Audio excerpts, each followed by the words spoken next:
రీసెంట్‌గా సోషల్ మీడియాలో ఒక టాపిక్ బాగా వైరల్ అవుతుంది. అంటే డొమెస్టిక్ ఎయిర్‌పోర్ట్ లోపల ఐసీ రైట్స్ బాగా జరుగుతున్నాయని జెప్పేసి, ఆల్మోస్ట్ 800 మెంబర్స్ వరకు అరెస్ట్ చేశారు అని జెప్పి. సో, అసలు వాళ్ళు ఎలా చూస్ చేసుకుంటున్నారు, ఎలా చెక్ చేస్తున్నారు, ఎవరిని డిపోర్ట్ చేస్తున్నారు, అండ్ మన దగ్గర ఉండాల్సినటువంటి ప్రాపర్ డాక్యుమెంట్స్ ఏంటి, అండ్ మోస్ట్‌లీ కూడా హెచ్-1బీ వీసా రిలేటెడ్ వాళ్ళు, అండ్ ఎక్స్‌టెన్షన్‌కి వెళ్ళిన వాళ్ళు, ఇలాంటి వాళ్ళకి ప్రికాషన్స్ ఏంటనేసి ఈ వీడియోలో షేర్ చేద్దాం అనుకుంటున్నాను. సో, ఇంకెవరైనా కొత్తగా మన ఛానల్‌ని చూస్తుంటే తప్పకుండా సబ్స్క్రైబ్ చేసుకోండి. వీడియోకైతే లైక్ చేయండి. ఎవరికైనా యూజ్ అవుతది అనుకుంటే షేర్ చేయండి. వీడియో చూసిన ప్రతి ఒక్కరు కూడా ఒక లైక్ ఇవ్వడం వల్ల మనకి హెల్ప్ అవుతది. అట్‌లీస్ట్ ఈ ఇయర్ అయినా కూడా ఒక 1,00,000 సబ్స్క్రైబర్స్ అవ్వాలి. రెగ్యులర్‌గా చూసే వాళ్ళు రాకుండా కొత్తగా ఛానల్‌లోకొస్తే తప్పకుండా సబ్స్క్రైబ్ అయితే చేసుకొని వీడియోనైతే చూడడం స్టార్ట్ చేయండి.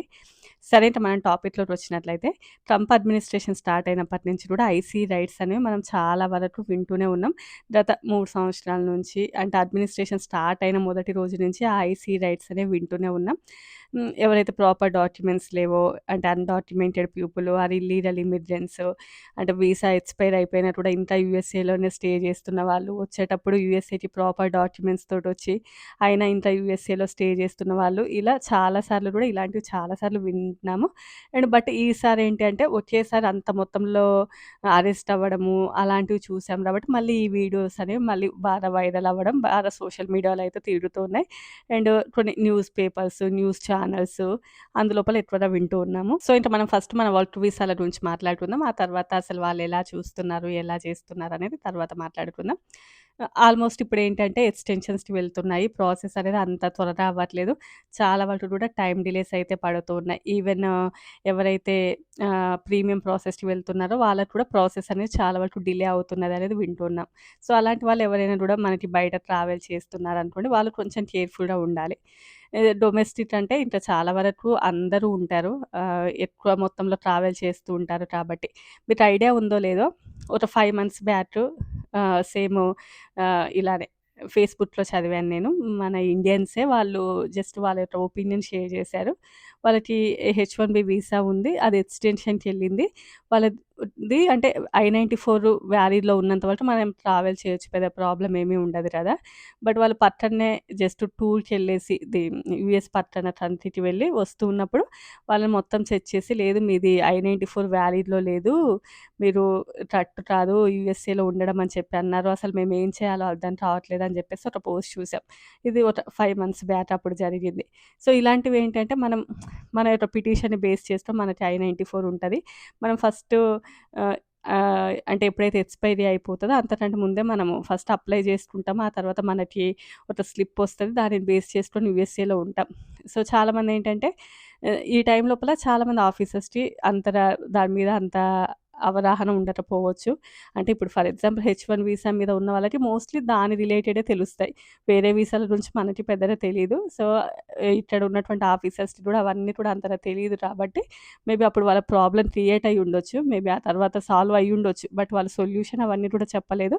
జస్ట్ ఆ పోస్ట్ అయితే చూసాను నేను. సో, ఇంక మనం ఏంటంటే ఎక్స్‌టెన్షన్ పెండింగ్‌లో ఉన్నప్పుడు పాస్‌పోర్ట్ అండ్ మన యొక్క డ్రైవింగ్ లైసెన్సు ఏదైతే వాళ్ళు ఇస్తారు కదా స్లిప్ అవి అండ్ అలాంటివన్నీ కూడా మనం తప్పకుండా క్యారీ చేయాల్సుంటది. మనం ఏదో ఒకటి చూపించాలి కదా అని చెప్పేసి ఒక ఐడీ చూపించాము అని అనుకోండి. ఫర్ ఎగ్జాంపుల్ మన దగ్గర ప్రాపర్‌గా డాక్యుమెంట్స్ లేకపోతే ఆల్రెడీ అంటే వాళ్ళు మళ్ళీ చెక్ చేసుకుంటారు. వాళ్ళ దగ్గర డేటాబేస్ ఉంటది. ఆ సిస్టమ్‌ని బేస్ చేసుకొని అన్నీ చూస్తారు. ఇప్పుడు యూఎస్ఏలో మనము బయట ఎప్పుడైనా డ్రైవింగ్ లైసెన్స్ అడిగినప్పుడు కూడా చూడండి. వాళ్ళు ఏదో మనం చూపించాం కదా అని చెప్పేసి వెంటనే ఆ డ్రైవింగ్ లైసెన్స్ ఓకే ఎళ్ళిపోండి అని అనరు.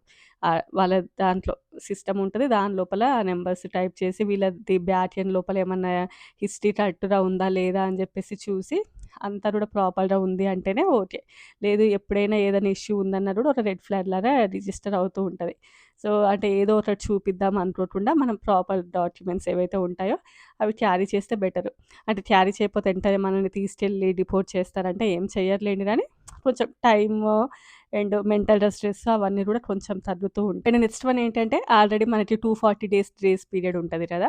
అది కూడా ఎక్స్‌పైరీ అయిపోయినా కూడా మనం ఇంకా యూఎస్ఏలోనే ఉండొచ్చా? మనం ఎటైనా ట్రావెల్ చేయొచ్చా అనంటే ట్రావెల్ చేయరు. బట్ 240 డేస్ దాటినా కూడా ఇంకా యూఎస్ఏలో ఉండొచ్చు. ఎందుకంటే మన దగ్గర తప్పు కాదు. అది యూఎస్ఏస్ ప్రాసెస్సే ఇంత డిలే ఉంది కాబట్టి యూఎస్ఏలో ఉంటారు. 240 డేస్ అయిపోయినా కూడా యూఎస్ఏలో ఉండొచ్చు. కాకపోతే వర్క్ చేయకూడదు. మరి వర్క్ చేయకపోతే సాలరీ ఎలా అంటే సాలరీ కూడా రాదు. మంచి శాలరీ రాదు. మనం వర్క్ కూడా చేయకూడదు. అంటే ఈఏడి అవన్నీ కూడా ఆగిపోతాయన్నట్లు. సో, ఇది రియల్ ఎక్స్‌పీరియన్స్ అందువల్ల చెప్తున్నాను. సో, మనకి ఆ ప్రాసెస్ వచ్చి అంటే మనకి అదంతా ఓటీ అయ్యే వరకు మనం వర్క్ చేయకుండానే యూఎస్ఏలో ఉంటారు. అండ్ మంచి శాలరీస్ ఏమి రావు. అంటే పే చెక్స్ రావు. అవన్నీ కూడా ఏమీ ఉండదు. అది చాలా వరకు కూడా క్రూషియల్ టైము. చాలా మెంటల్ స్ట్రెస్‌తో కూడుకున్నదన్నట్లు. మనం యూఎస్ఏలో ఎప్పటి శాలరీస్ అప్పుడొస్తే ఉండడమే కష్టము. అలాంటిది నీకు శాలరీ రాకుండా అసలు ఎళ్ళినటువంటి ప్రాసెస్ ఏమవుతదో తెలియకుండా ఉంటే, అదేంటి మరి ముందే ఎళ్తారు కదా! అంటే ప్రాసెస్‌కి అంటే ఇది రియల్ ఎక్స్‌పీరియన్స్ చెప్తాను నేను. పాపం వాళ్ళకి ఏంటి అంటే మన ఇండియన్సే తెలుగు వాళ్ళే.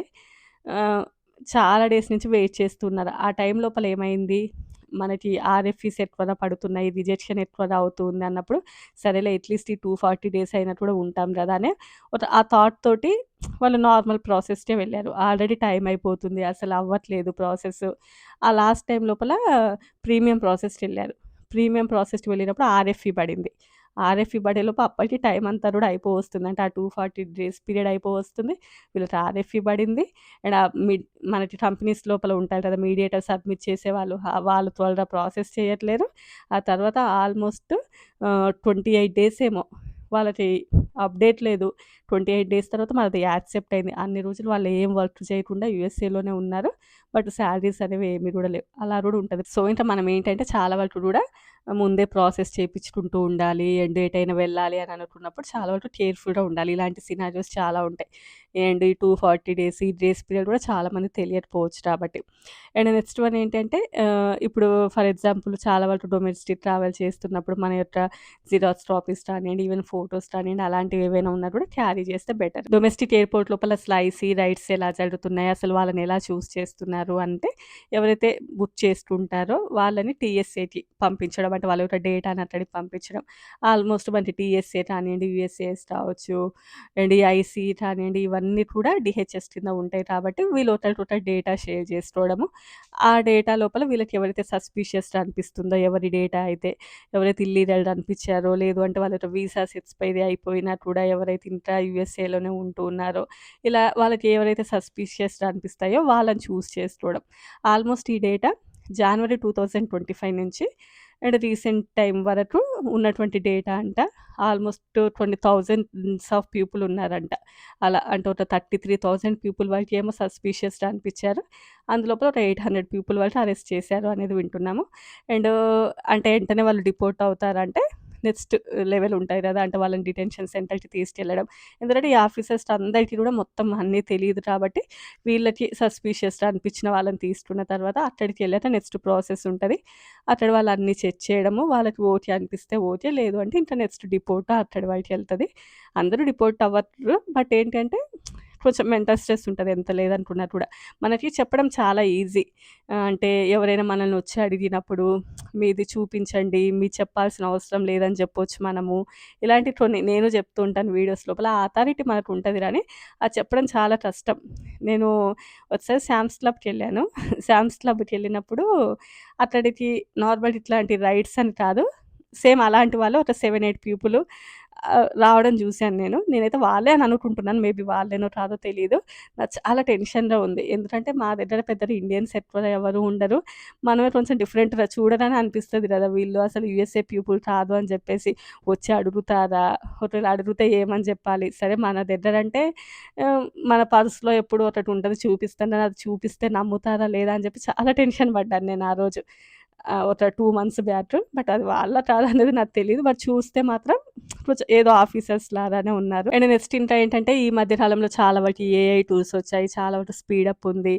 అండ్ వాళ్ళు కూడా అదే చెప్తున్నారంట. ప్రాసెస్ అనేది చాలా వరకు స్పీడప్ ఉంది. అండ్ యూఎస్ఏ బయటికి వెళ్ళేటప్పుడు కూడా న్యూరా బయోమెట్రిక్స్ ఇవన్నీ కూడా తీసుకుంటున్నాం. సో, సిస్టమ్ అనేది చాలా వరకు అప్డేట్ అయింది కాబట్టి అన్నిటిని కూడా మేము చూస్తున్నాము అని చెప్పి. ఇది ఎక్కడ ఏ ఎయిర్‌పోర్ట్‌లో జరుగుతున్నాయంటే ఈ ఎయిర్‌పోర్ట్ అది ఇది అని అయితే ఏమీ లేదు. ఆల్మోస్ట్ అన్ని చోట్ల న్యూయార్క్ అని జెప్పేసి, వాషింగ్టన్ అండ్ చికాగో, సో, ఇలా నాష్‌విల్ ఇలాంటి చోట్ల లోపల చాలా చోట్ల జరుగుతున్నాయని చెప్తూ నాష్‌విల్ అక్కడ ఎయిర్‌పోర్ట్ లోపల ఉన్నటువంటి సిబ్బందిని గూడా ఒకరినైతే అరెస్ట్ చేశారు అని చెప్పి అతను ఆల్మోస్ట్ అంటే వేరే కంట్రీ నుంచి వచ్చి ఇక్కడ అతని యొక్క వ్యాలిడిటీ అయిపోయినా కూడా ఇంకా 5 మంత్స్ అయింది వ్యాలిడిటీ అయిపోయి. అయినా కూడా ఇంకా యూఎస్ఏలోనే వర్క్ చేస్తూ ఉన్నాడని జెప్పేసి అతన్ని కూడా ఆహ్ యాక్షన్ తీసుకున్నారనేదైతే news. So, almost IC start అయినప్పటి నుంచి ఇలాంటివి మనం చాలా చూసాంలెండి గానీ, ఒకేసారి ఇంతమంది పీపుల్ అనేలోపు బయట సోషల్ మీడియాలో ఎక్కువగా ఈ న్యూస్ అయితే తిరుగుతుంది. ఆల్మోస్ట్ ఇంతే అండి. ఈ వీడియో నచ్చితే లైక్ చేయండి, షేర్ చేయండి, సబ్స్క్రైబ్ చేయండి. కుదిరితే రేపు మరో మంచి వీడియోతో కలుద్దాం.